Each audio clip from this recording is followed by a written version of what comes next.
کسی چیز میں سکون نہیں ملے گی آپ کو. ایک بار کر کے دیکھو, جب بھی ڈپریشن کا شکار ہو, جب بھی آپ کو لگے کہ ہم بہت تنہا محسوس کر رہے ہیں, بہت پریشان ہیں, ایک بار اپنی پیشانی سجدے میں رکھ کے وضو بنا کر اپنے خدا سے بات کرو, اے اللہ بے شک بھی گناہ گار ہوں, بے شک جو بھی تو نے عزت دی, دولت دی, شہرت دی, وقار دیا, یہ تیرے فضل سے ملا ہے, میرا کوئی کمال نہیں. آج میں ذلیل ہو رہا ہوں, مجھے ذلت مل رہی ہے, تو یا اللہ یہ تیرا انصاف ہے, لیکن انصاف مت فرما, فضل فرما, احسان فرما, تیرے علاوہ کون ہے؟ کسی سے امید نہیں ہے تیرے علاوہ فضل کی. خدا سے اپنے انداز میں بات کرے, یقیناً دل کو بڑا سکون ملے گا. باہر میں بتا میں یہ رہا تھا, خواجہ غریب نواز نے فرمایا کہ تم خدا سے بات کرنا, خدا سے.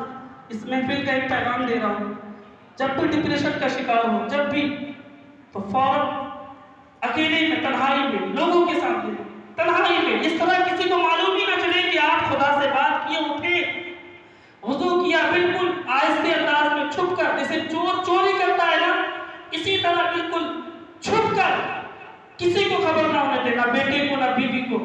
تنہائی میں صرف اللہ کے لیے وضو بنائیں, وضو بنا کر جائے نماز بچھا کر اکیلے بتی بند کر کے اللہ سے باتیں کریں, بڑا سکون ملے گا. تو خواجہ غریب نواز نے یہ پیغام دیا. اس کے بعد کچھ دن گزرے تھے کہ وہ بندہ, وہ تاجر دوبارہ آیا, دوبارہ آ کر چادر اوڑھے ہوئے تھا, قریب آیا اور کہا حضور غریب نواز معافی ملے گی, میری غلطی کو درگزر فرمائیں گے, خطا ہو گئی ہے, معافی کا پروانہ دیتے. غریب نواز فرماتے ہیں یہ الجھے الفاظ استعمال نہ کر, کھول کر بتا. اس نے چادر کھول دی. یہ تو اللہ والے ہوتے ہیں جن کی آنکھوں میں خدا کی بصارت کا نور ہوتا ہے, وہ چھپی ہوئی چیزوں کو بھی اللہ کی عطا سے دیکھ لیتے ہیں. کہا کھول کر بتا. چادر کھولا تو ایک ہاتھ رائٹ ہینڈ, دائنا ہاتھ شل تھا, اس کو پیرالائز کہہ سکتے ہیں, اردو میں فالج کہہ سکتے ہیں, وہ مارا ہوا تھا, ہاتھ کام نہیں کر رہا تھا. کہا حضور پروانہ چاہیے. کہا کیا مسئلہ ہے؟ کہا حضور یہ ہاتھ دیکھ رہے ہیں, میں فالج مار دیا ہے. کہا معلوم ہے کس لیے, کیسے, ریزن کیا؟ کہا حضور میں آیا تھا کچھ دن پہلے اپنا قرض لینے کے لیے, سکے زیادہ تھے, لالچ پڑ گیا, 2-4 سکے زیادہ اٹھا لیا. میں دیکھا کہ آپ ادھر ادھر دیکھ رہے, میں 2-4 سکے زیادہ اٹھا لیا, اسی لیے اللہ نے مجھے میرے ہاتھ کو پیرالائز بنا دیا. اب غریب نواز کہتے ہیں کیسی بہکی بہکی باتیں کرتا ہے, اب بھی تو بزنس والی بات کرتا ہے, اب بھی تو تجارت والی بات کرتا ہے. یہ سکے جو ہم نے رکھے تھے یہ ہمارے نہیں تھے, خدا نے دیا, خدا کی دی ہوئی چیز تھی جو تو نے دیا. کہا اس وجہ سے نہیں ہوا, وجہ کوئی اور ہے. اس نے کہا نہیں حضور یہی وجہ ہے. کہا یہی وجہ ہے تو ٹھیک ہے, جو سکے زائد دے رکھ کے چلا جا. جب رکھ کے جانے لگا تو غریب نواز نے کہا سن, تیرا جو ہاتھ شل ہوا ہے شفا نہیں ملے گی. کہا کیسے ملے گی؟ کہا اب بھی بات نہیں سمجھ میں آئی, تو نے شیخ علی کے دل کو ٹھیس نہیں پہنچائی تھی, تو نے شیخ علی کو ذلیل نہیں کیا تھا, تو نے شیخ علی کو رسوا نہیں کیا تھا بڑے مجمع میں. کہا ہاں حضور میں نے رسوا کیا تھا, مجبور کیا تھا. کہا اسی کا بدلہ ہے, اس کی بددعا لگی. کہا اس نے تو کوئی بددعا نہیں دیا. کہا بددعا دل سے نکلتی ہے, دل کی آگ میں آواز نہیں ہوتی ہے, اور دل اختیار میں بھی نہیں ہوتا. بندہ لاکھ کوشش کرے میں بددعا نہیں دوں گا, زبان خاموش رہتی ہے لیکن دل سے آواز نکلتی ہے جو لوگوں کے کانوں میں نہیں جاتی, عرش معلیٰ پہ رب کی بارگاہ میں پہنچتی ہے. اس کی آگ میں جو لگی ہے, اس کی آگ.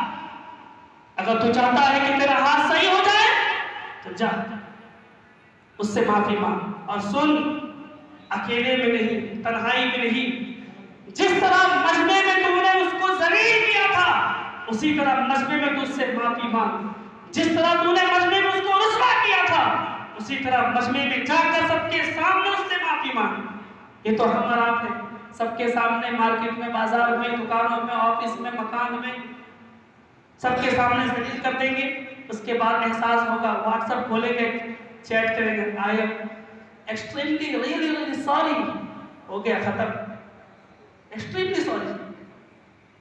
بہت زیادہ ہوگا، گھر پہ بلائیں گے، اکیلے میں معافی مانگیں گے۔ رسوا کیا بازار میں اور معافی مکان میں، یہ کہاں کا انسان؟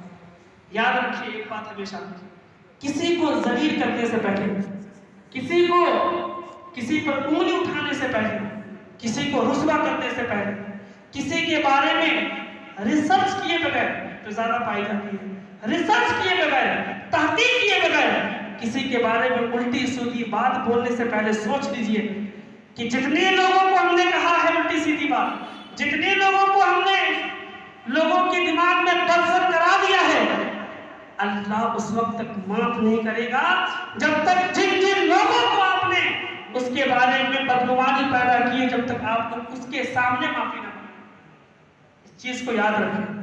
اسی لیے اتنی ہی لوگوں کے سامنے ذلیل کیجئے گا جتنی لوگوں کے سامنے آپ سر اٹھا کر معافی مانگ سکتے ہو، ورنہ یاد رہے نبی کی شفاعت بھی نصیب نہ ہوگی۔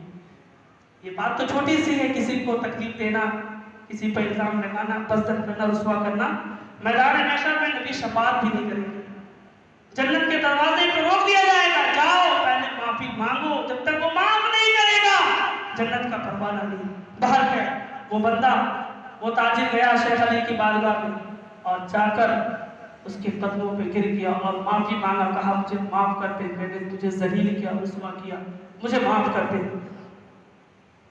انہوں نے کہا اچھا میں نے تجھے معاف کیا، اور سن میں نے تجھے معاف کیا اور ان سب کو گواہ بنا کر کہتا ہوں اے اللہ میں نے اسے معاف کیا، تم بھی اسے معاف کرو، جس عذاب میں تو نے اسے ڈالا اس سے نجات کر۔ اتنا سننا تھا، جملے مکمل ہوئے تھے کہ اس کے ہاتھ بالکل صحیح سلامت ہو گئے۔ جب اس نے دیکھا کہ جب غریب نواز کے غلام کی زبان میں یہ تاثیر ہے تو غریب نواز کی زبان کی تاثیر کا عالم کیا ہوگا، اور جب غریب نواز کی زبان کی تاثیر کا عالم یہ ہے تو غریب نواز کے تاجدار مدینے کے آقا محمد مصطفیٰ صلی اللہ علیہ وسلم کی زبان کی شان کیا ہوگی۔